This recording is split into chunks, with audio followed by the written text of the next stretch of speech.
Terima kasih telah bergabung bersama kami lagi dan selamat datang kembali di pelajaran Kitab Yosua.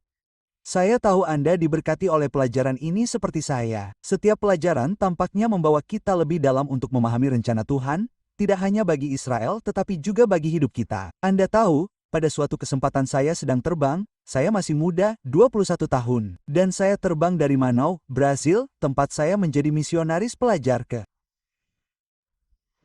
Kota Bang, Brasil. Dan ketika saya berada di pesawat, seorang lelaki tua datang dan duduk di sebelah saya. Dia berjanggut, berambut panjang. Dia semacam orang suci. Saya tidak tahu, tetapi dia keluar dari hutan dan terbang ke sana. Anda tahu, di pesawat bersama saya. Dan kami duduk dan melakukan percakapan yang luar biasa. Dia berbicara sedikit bahasa Inggris. Ketika dia berdiri untuk pergi, dia hanya menoleh ke saya dan berkata, "Anak muda, setiap orang yang kita temui meninggalkan sidik jari atau jejak kaki di jiwa kita. Anda meninggalkan jejak kaki di jiwa saya hari ini." Petik 2. Dan dia pergi begitu saja. Dan saya memikirkan hal itu. Bukankah itu benar? Setiap orang yang kita temui, kita meninggalkan pemahaman tertentu, berkat tertentu, pengaruh tertentu. Kita meninggalkan pengaruh pada orang-orang yang kita temui. Pelajaran hari ini berjudul Raksasa Iman, Yosua dan Kaleb.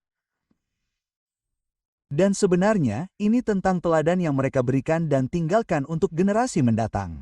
Namun, mari kita berdoa dan langsung masuk ke pelajaran kita. Bapa di surga, terima kasih banyak atas kesempatan untuk mempelajari firman-Mu bersama-sama. Terima kasih atas teladan Kaleb dan Yosua yang luar biasa, orang-orang yang beriman, berani, dan percaya saat kita mempelajari warisan mereka. Tolong kami untuk bertekad dalam hati kami melalui kasih karunia Kristus dan kuasa Roh Kudus-Mu untuk selalu setia kepada-Mu dalam nama Yesus. Amin. Kaleb dan Yosua adalah orang-orang yang beriman yang perkasa. Saya suka apa yang dikatakan Ibrani 13:7, itu adalah ayat hafalan kita untuk minggu ini. Dan itu dari versi standar Inggris. Bunyinya, ingatlah para pemimpinmu, mereka yang menyampaikan firman Tuhan kepadamu. Perhatikanlah akhir dari cara hidup mereka dan tirulah iman mereka. Petik 2. Setiap orang dari kita memiliki dampak pada kehidupan orang lain di sekitar kita. Mungkin suami memengaruhi istrinya, istri memengaruhi suami, orang tua memengaruhi anak-anak mereka, memengaruhi orang-orang yang bekerja dengan kita atau orang-orang yang bersekolah dengan kita jika kita adalah pelajar. Dan dalam kehidupan Kaleb dan Yosua, kita melihat dua hal.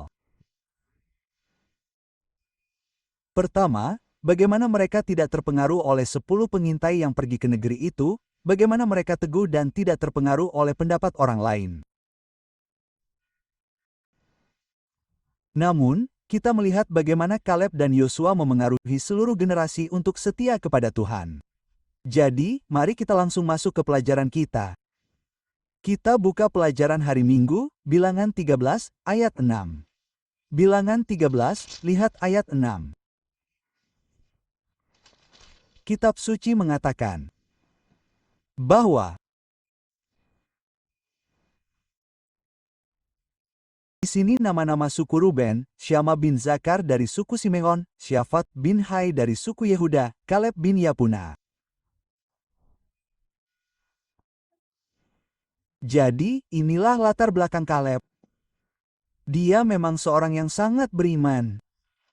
Berasal dari suku Yehuda. Ketika Anda melihat lebih jauh pada ayat 30-32, kita membaca, lalu Kaleb menenangkan hati bangsa itu di hadapan Musa. Ini terjadi ketika mereka baru saja kembali dari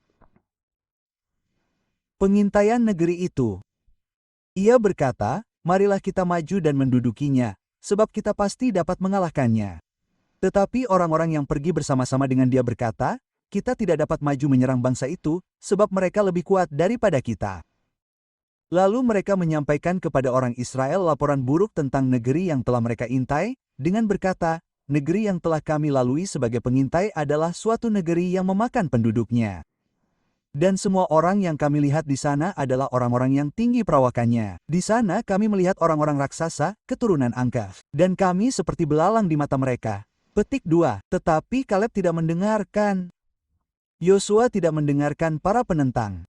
Ia tidak mendengarkan para pengkritik. Ia tidak mendengarkan mereka yang mengatakan hal itu tidak mungkin dilakukan. Tahukah Anda, terkadang kita akan mengadakan rapat pengurus gereja dan kita berbicara tentang menjangkau masyarakat bagi Kristus dan berbicara tentang rencana untuk menyelamatkan pria dan wanita, berbicara tentang mengambil tanah kita untuk kerajaan Tuhan. Namun, akan ada orang-orang yang berkata tidak mungkin. Kita sudah mencobanya di masa lalu, itu tidak berhasil. Tuhan tidak pernah melakukan sesuatu yang hebat melalui orang-orang yang tidak percaya. Dia tidak melakukan sesuatu yang hebat melalui para kritikus atau skeptis. Tuhan melakukan sesuatu yang hebat melalui orang-orang seperti Kaleb dan Yosua yang memiliki iman. Yosua 14 ayat 6 dan 14. Tuhan sedang menyingkapkan kepada kita dalam pelajaran sekolah Sabat ini sebuah kebenaran rohani yang berharga. Kebenaran itu akan menjadi jelas saat kita terus mempelajarinya. Yosua 14:6. Kemudian anak-anak Yehuda datang kepada Yosua dan Gilgo. Dan Kaleb bin Yunif, orang Kenzi itu berkata kepadanya, "Engkau tahu firman yang diucapkan Tuhan kepada Musa, abdi Allah itu, tentang engkau dan tentang aku di Kades Barnea." Sekarang perhatikan ayat 14. Itulah sebabnya Hein menjadi milik pusaka Kaleb bin Yunif, orang Kenza itu, sampai sekarang, karena ia tetap mengikuti Tuhan, Allah Israel, dengan sepenuh hati. Itulah kesetiaannya. Kaleb percaya kepada Allah, dan Allah memberkatinya karena kepercayaannya itu. Apa yang dikatakan kitab suci dalam ayat 14? Ia sepenuhnya mengikuti Tuhan, Allah kita. Kita, Kaleb, memiliki keyakinan yang teguh terhadap janji-janji Allah. Anda lihat bilangan 14:6-10. Daripada mendengarkan para pengkritik, ia percaya kepada janji-janji Allah. Daripada mendengarkan mereka yang mengatakan bahwa hal itu tidak mungkin terjadi, ia percaya kepada apa yang Allah katakan bahwa hal itu dapat terjadi. Bilangan 14:6 dan seterusnya.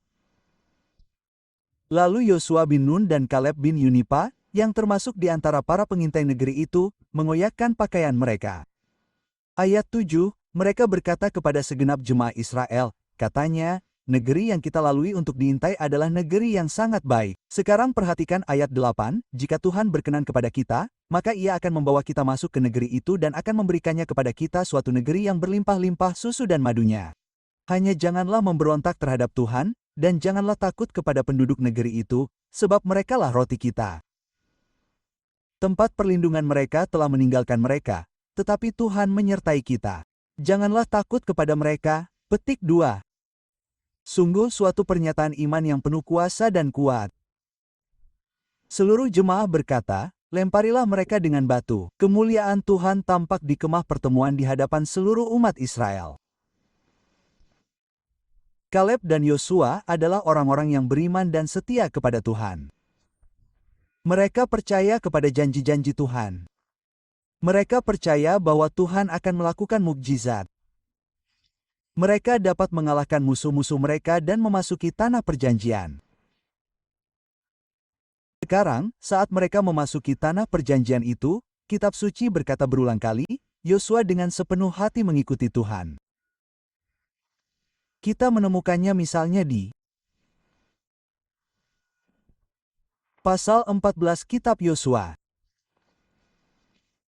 Kita melihat di sana di Yosua pasal 14.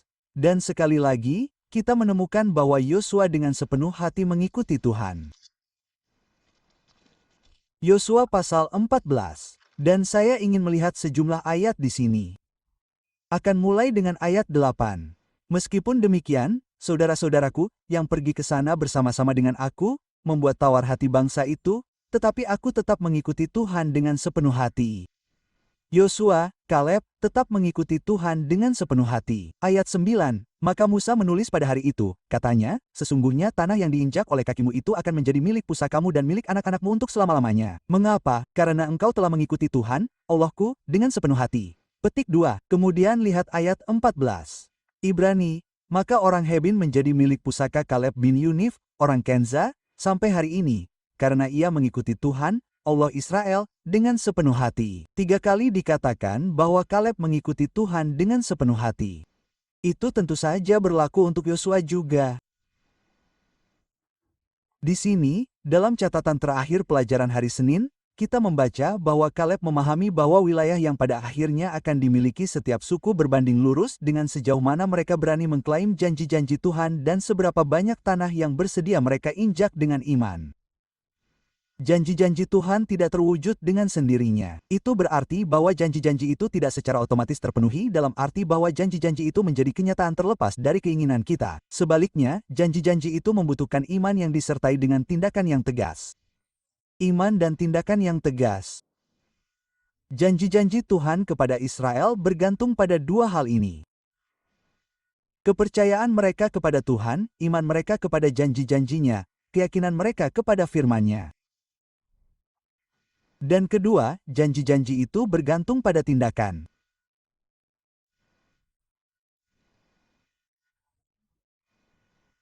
Gerakan maju Israel yang agresif mengingat fakta bahwa mereka adalah budak. Mereka tidak memiliki perlengkapan militer. Awalnya mereka tidak memiliki pedang dan tombak. Mereka memilikinya, mereka adalah orang-orang yang tidak memiliki perlengkapan militer untuk menyerang kota-kota berbenteng milik orang Kanaan. Sama sekali tidak. Namun, mereka memiliki sesuatu yang tidak dimiliki orang Kanaan. Itulah janji-janji Tuhan. Mereka memiliki hadirat Tuhan. Mereka memiliki Tuhan yang Maha Kuasa yang berperang bagi mereka. Mereka sepenuhnya mengikuti Tuhan. Alkitab berkata tentang Kaleb di Bilangan pukul 14:24, Bilangan pukul 13:32-12.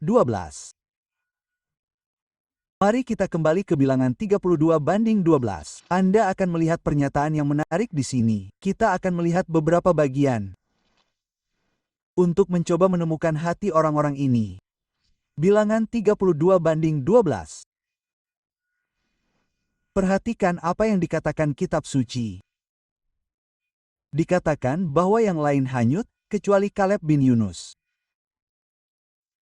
Jadi, ia mampu menahan tekanan, menahan sikap, menahan kompromi di sekelilingnya. Dan mari kita lihat Ulangan 1 ayat 36. Ulangan pukul 1:36. Kita masih dalam pelajaran hari Senin untuk mencoba memahami karakter, latar belakang Kaleb, Yosua. Bilangan 1, dikatakan, kecuali Kaleb bin Yunif, ia akan melihat anak-anaknya, aku akan memberikan tanah yang diinjaknya. Mengapa? Karena ia sepenuhnya mengikuti Tuhan. Alkitab juga mengatakan dalam Bilangan bahwa ada roh yang berbeda dalam dirinya, roh yang berbeda. Apakah orang melihat roh yang berbeda dalam dirimu daripada roh dunia? Apakah mereka melihat roh yang berbeda dalam dirimu daripada roh yang mengikuti orang-orang di sekitarmu? Kaleb dan Yosua sepenuhnya mengikuti Tuhan. Sepenuhnya mengikuti Tuhan, tidak sebagian. Bukan berarti mereka hanya memberikan pujian di bibir, tetapi mereka memberikan seluruh hidup mereka. Mereka tidak menahan apapun dari Tuhan. Jadi Tuhan dapat memberkati mereka dengan cara yang luar biasa. Dan karena mereka sepenuhnya mengikuti Tuhan, karena mereka tidak menahan apapun, karena mereka tidak menahan apapun untuk Tuhan, mereka berkata, Tuhan, inilah aku.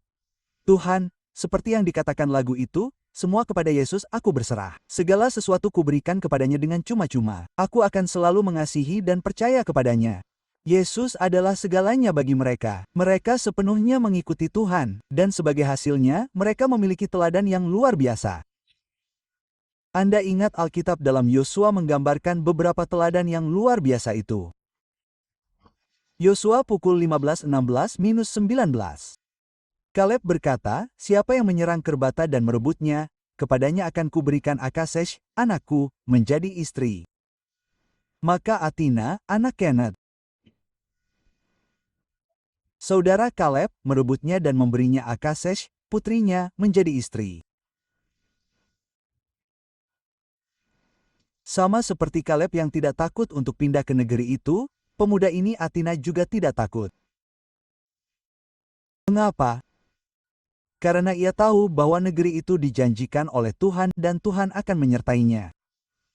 Anda lihat, Anda memiliki generasi pengintai yang kurang iman. Anda memiliki Kaleb dan Yosua yang sepenuhnya menyerahkan diri mereka kepada Tuhan, yang memiliki iman dan dapat memasuki negeri itu, tetapi mereka mewariskannya kepada generasi berikutnya.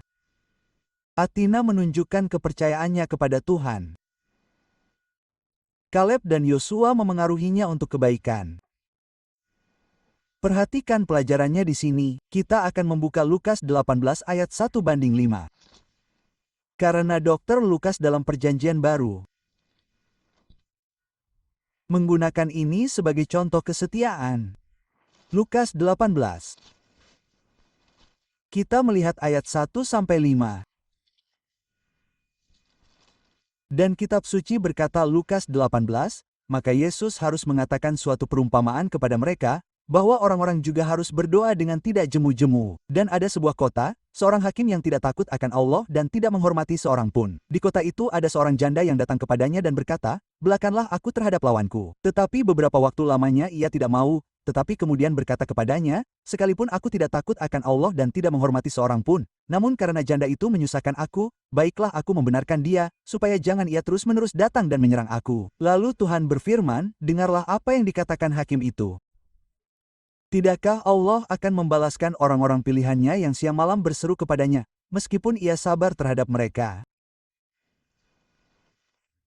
Apa hubungan kisah ini dengan kisah Kaleb dan Yosua yang sedang kita bicarakan? Kaleb dan Yosua tidak akan menyerah. Mereka gigih. Athina tidak akan menyerah. Ia gigih. Wanita yang datang kepada hakim ini gigih. Ia tidak akan menyerah sampai ia mendapat jawaban.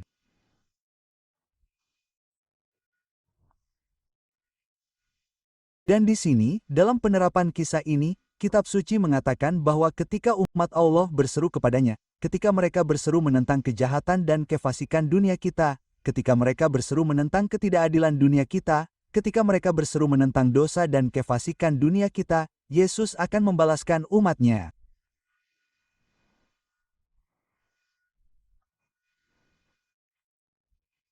Ketika mereka gigih, mereka juga akan masuk ke tanah perjanjian.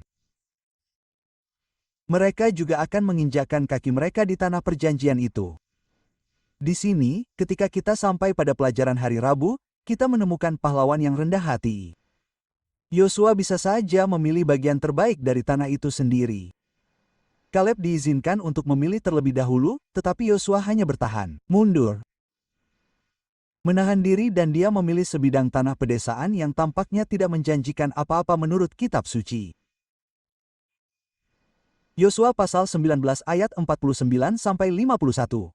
Yosua pukul 19:49-51. Yosua memilih sebidang tanah yang tampaknya tidak menjanjikan apa-apa sama sekali. Yosua 19, saya mulai dengan 49. Ketika mereka selesai membagi-bagi tanah itu menjadi milik pusaka menurut batas-batasnya, maka orang Israel memberikan milik pusaka di tengah-tengah mereka kepada Yosua bin Nun. Jadi dialah yang terakhir memilih. Sesuai dengan firman Tuhan, mereka memberikan kepadanya kota yang dimintanya. Jadi dia meminta sebuah kota tertentu. Itu adalah kota kecil, letaknya di pedesaan. Namanya Timnat Sara. Letaknya di pegunungan Efraim. Dan dia membangun kota itu. Tampaknya mustahil, tetapi dia membangun kota itu di sana. Itulah warisan yang diberikan Ebenhaezar.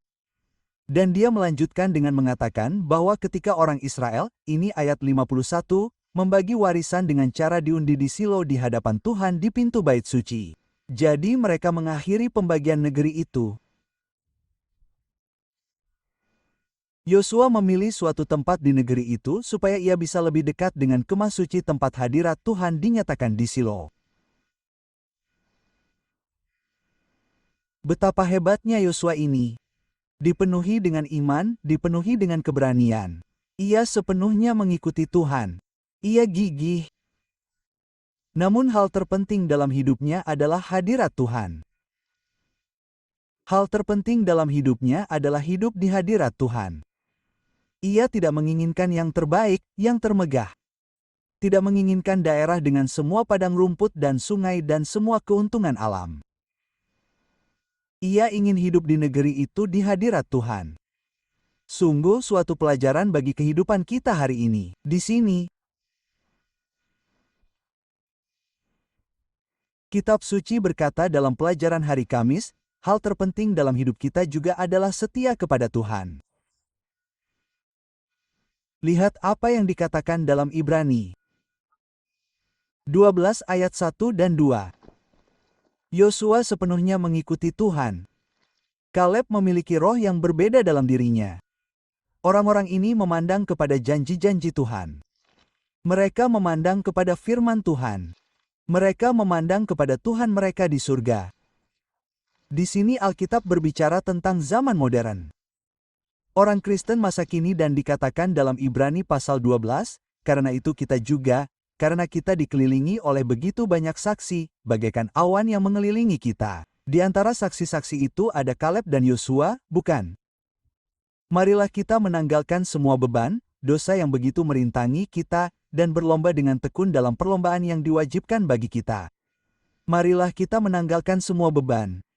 Marilah kita mengikuti Tuhan sepenuhnya tanpa beban. Lagu lama itu, tidak ada apapun di antara jiwaku dan juru selamatku.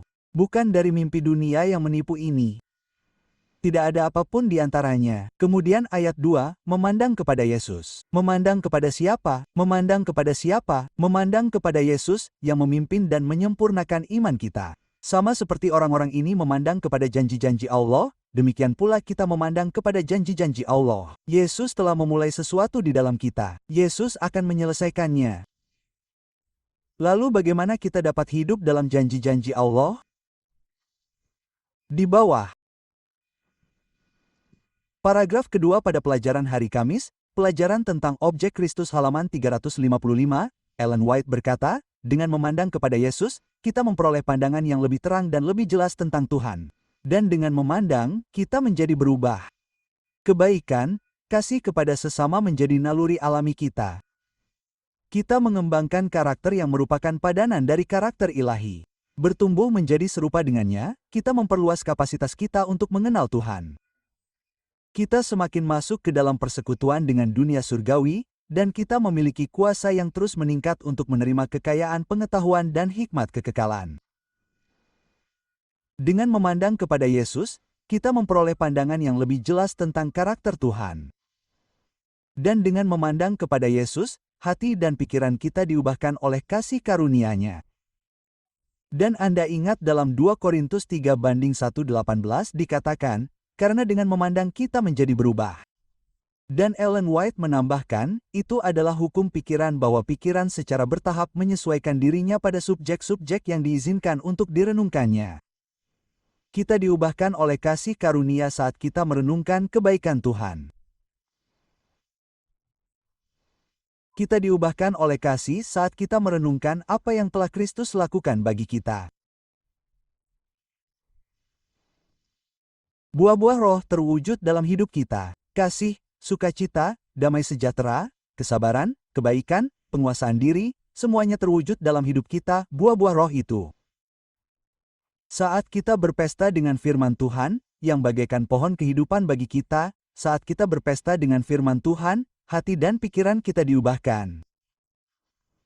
Apa yang dapat dipetik dari pelajaran hari ini? Yosua dan Kaleb tidak mendengarkan suara-suara di sekitar mereka. Mereka sepenuhnya mengabdi kepada Tuhan. Mereka tidak dibentuk oleh kenyamanan atau kompromi. Ada roh yang berbeda dalam diri mereka. Dan mengapa? Karena mereka mempercayai janji-janji Tuhan. Semoga dalam hidup kita juga mempercayai janji-janji itu.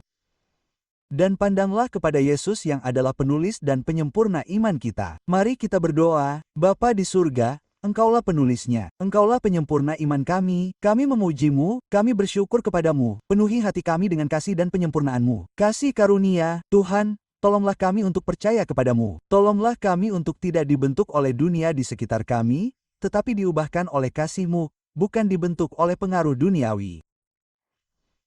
Tuhan, biarlah dikatakan kepada kami bahwa ada roh yang berbeda dalam diri kami, Roh Kudus untuk memberdayakan dan menguatkan dalam nama Yesus.